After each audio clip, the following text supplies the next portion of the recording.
Welcome to another edition of Buckeye Power Sports. I just wanted to show you guys how nice it was this morning. Today we're going to be working on a YZ125. Customer dropped it off and he said that he tried to kick it and kick it and kick it and it would not start, and he checked for spark and he said it did have spark. So basically what's going to happen is I'm going to check for compression, and then I'm going to take the carb because it looks like it's overfilling either the crankcase or it's just overfilling the bolt. So it looks like maybe the float set too low or too high, probably set too high, and then go from there and get this bike running for them. They said they just put a piston in it, so we'll see what the deal is with that.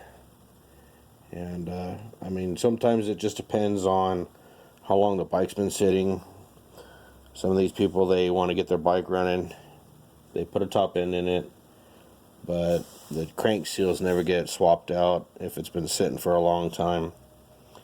And they go and ride it, or they go get it running and they wonder why it's not running so good, and they've been through the carburetor and all that good stuff, and it ain't running right. So that could be one of the causes why a two-stroke doesn't run very well. The crank seals could be bad, and you need to get those changed. So with that being said, and let's get started. And I'll leave the camera rolling so that you guys can see what's going on. Let's see here. I'll try and put this the best way I can, but I don't know if it's going to work out so well. Let's see here.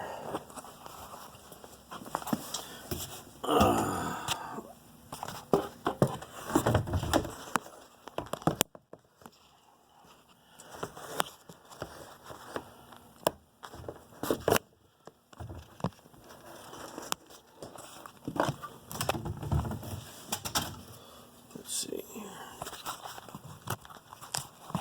This might help.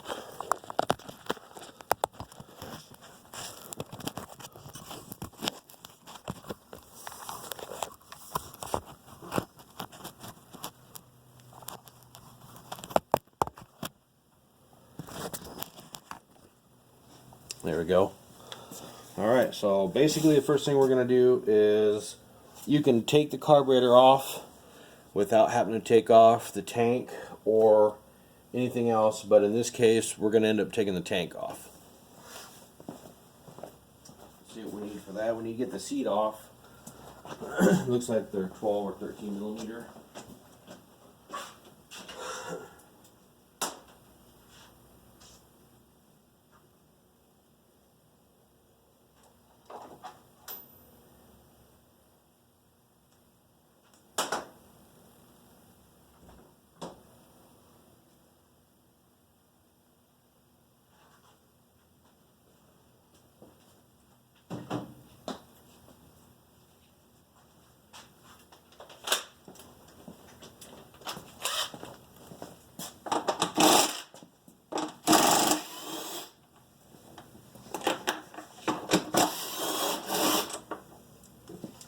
And also, when you're doing a job like this, when a customer brings you a bike, you always want to check and make sure that the air cleaner is clean and it's got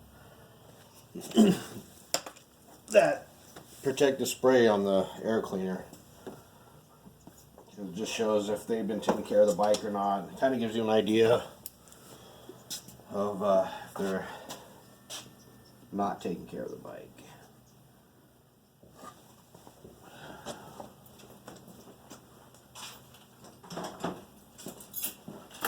I like to take the tank off and the seat because it just makes it easier for me to work on.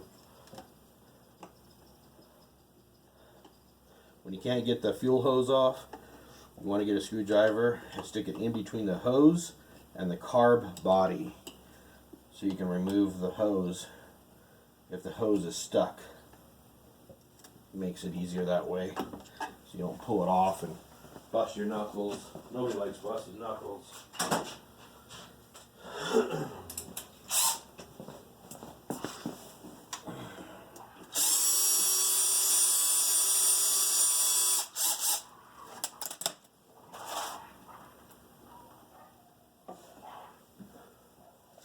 got some 8s down here on the inside.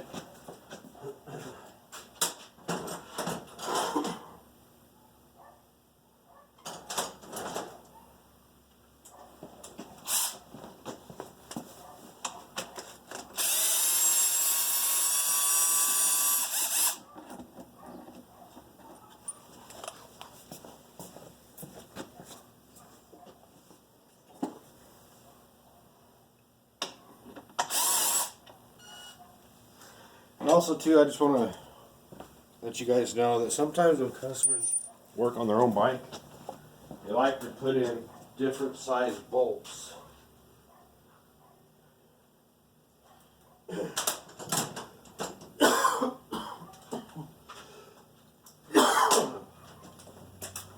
If you are have availability to other bolts, or you got a bolt kit, I recommend changing all the bolts and making them all the same, or at least what you're doing, and putting the right size bolts in. Like the tank takes 8mm bolts, you should have 8mm bolts in it, what the factory put in.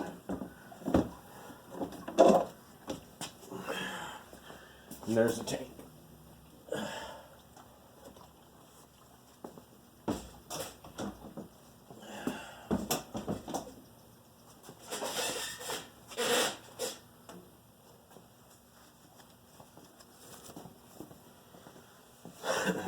What we're going to do is pull back the carb boot.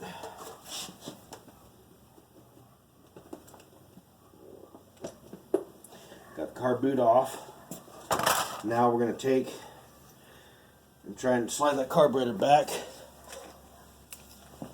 Before you do that, you need to loosen up the clamp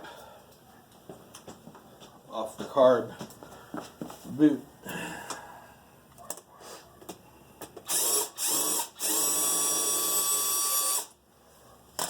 Make sure it's nice and loose. And then basically you just rock it back and forth till it's loose. Then you can try to swing it out to the left side.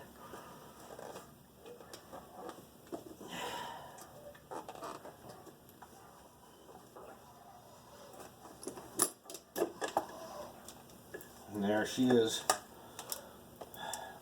You can put it on the side of the motor, let it hang for a minute, and take your 2 screws and take the slide off.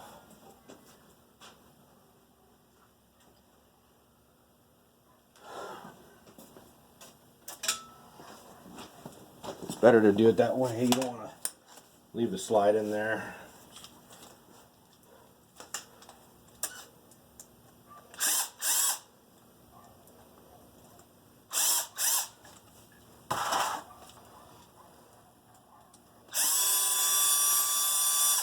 Just making sure the camera's in the right direction. I'm not blocking your guys' view.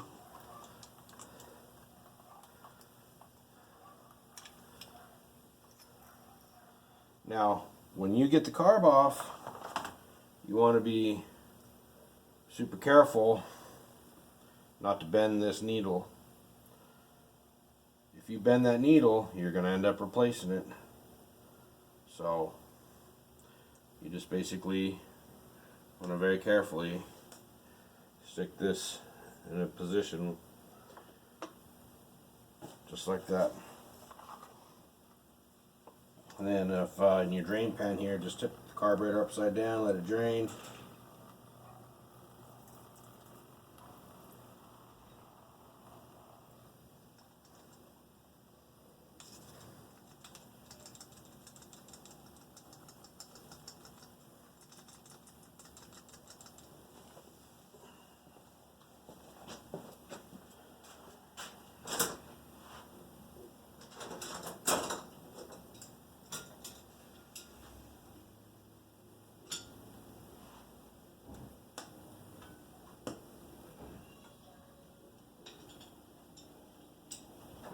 So what I'm doing is I'm just clearing an area so that we can get this carburetor apart, get to looking inside and see what's going on.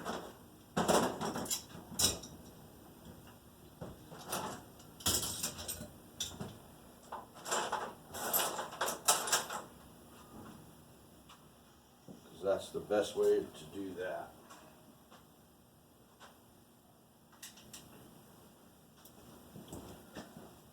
Get a rag, put it on the bench so our parts don't kind of go rolling anywhere.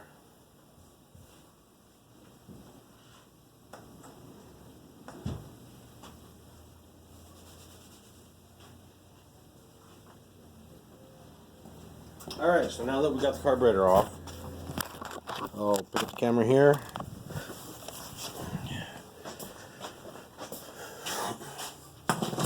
And then I'll show you guys what's going on here.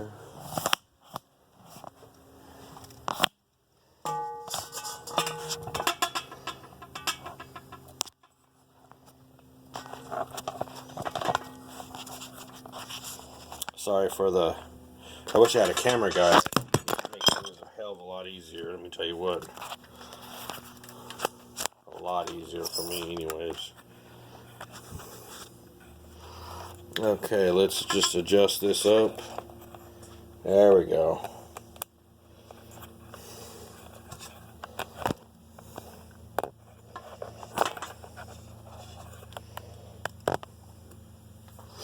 Alright. So, the carburetor float is too high and it's overflowing. But who knows what we'll find inside. It could be dirty, just it could be things missing. We could have the wrong jets in it.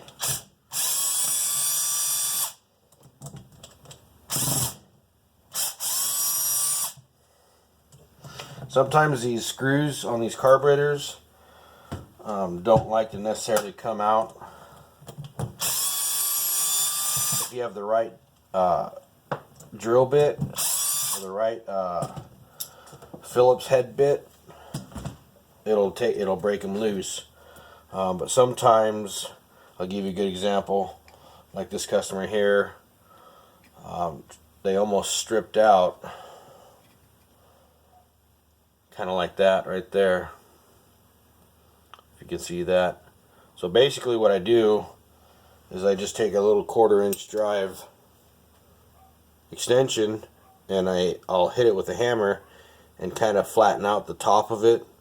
And what that does is when you put your Phillips screwdriver in there, it'll almost not make a new impression in the top of the screw head, but you can take the hammer and smack it, and that'll help give you a better grip to take that screw out. So basically here, what we're going to do is, I can already tell you that the float height is way too high. So if you look inside that carburetor, you can see how the floats are sunken in way into the car body, and they're too low if you flip it upside down in that sense. But if you turn it the other way, it's too high. So what you want to do is take your pick or your little tiny screwdriver. I've got a tiny screwdriver that I like to use. Works really good for stuff like this. It's a flathead. And basically what I'll do is I'll take this tab, and you can put your screwdriver in between the body, the float bracket and the needle tab. And what you're going to do ever so gently is put your screwdriver there and just twist it. And what that does is it pushes it down. And you kind of want to do that until you achieve the right height. They have a tool for this that you can measure. I don't have that tool. I pretty much just kind of go off of eyeballing it and where I think it should be at. Right now what I'm looking at to kind of give you an idea is this back corner here on the float, it's level. Over here in the front it's not. So if we just bring that up to where maybe it's about right there, that's probably where it should be. So I'm going to bend that tab down some more so we can get that height that we're looking for.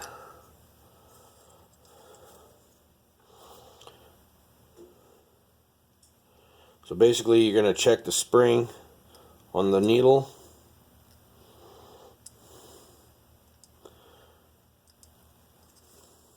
You want to make sure that that needle opens and closes.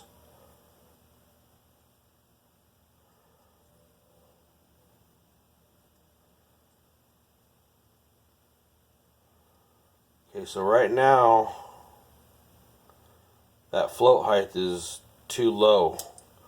So now we're going to adjust it back the other way a little bit.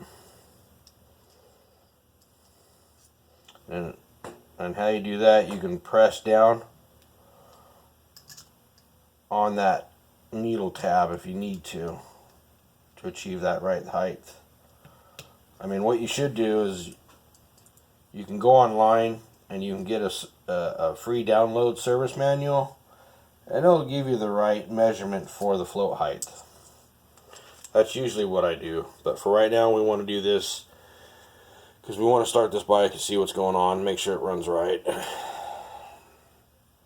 So basically,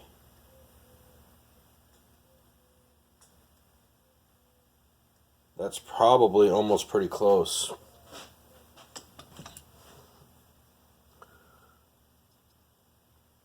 I'm watching the needle as I'm pushing up on the floats.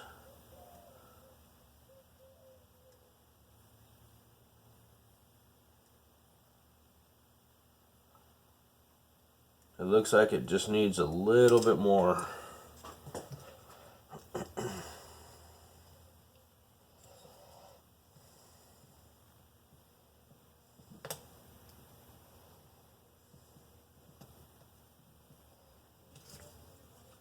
Okay, let's try that one more time. So I'm pushing in on the bottom of the float, and it looks like it's just about level. So let's give that a try. I'm going to fire up the compressor and we're going to blow through the carburetor and make sure all that is good. Make sure that all the venturas are not plugged or anything like that.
The other thing we're going to do is we're also going to check the spark plug, make sure the spark plug's not valid or anything like that. So let me see what's going on.